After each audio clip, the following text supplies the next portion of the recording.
My name is Lev Menand.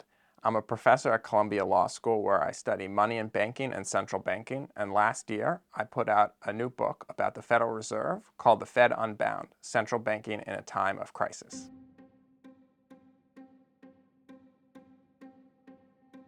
In response to the collapse of Silicon Valley Bank, the Fed has taken primarily two steps to prevent wider contagion and instability.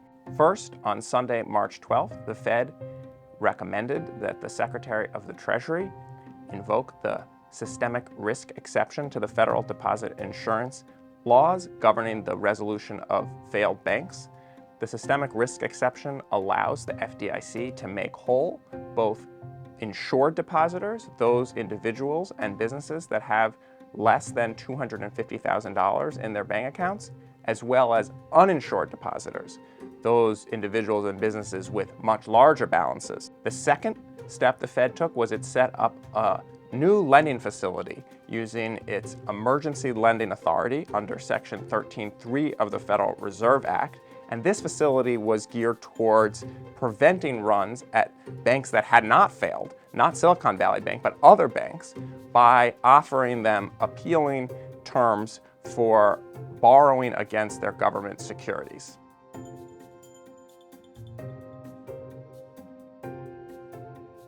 Sometimes you hear senators and other commentators arguing that we need a more boring banking system, and I agree with that. What does that mean?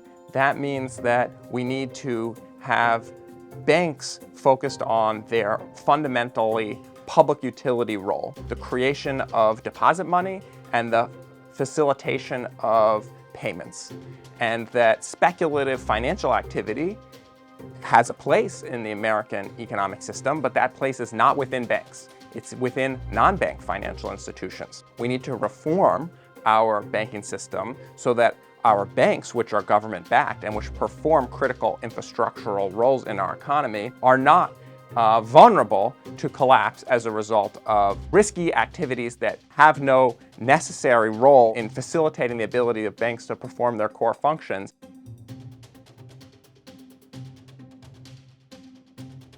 The Fed's primary goal is to prevent a widespread banking run from causing larger financial instability and triggering an acute economic recession.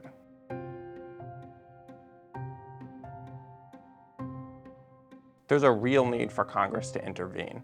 The Fed is overloaded and has been for at least 15 years now with a structurally unstable banking system. We can expect more crises and potentially worse crises in the months to come. If Congress doesn't intervene, we're courting a disaster of the scale and scope that we saw in 2008, or potentially even worse.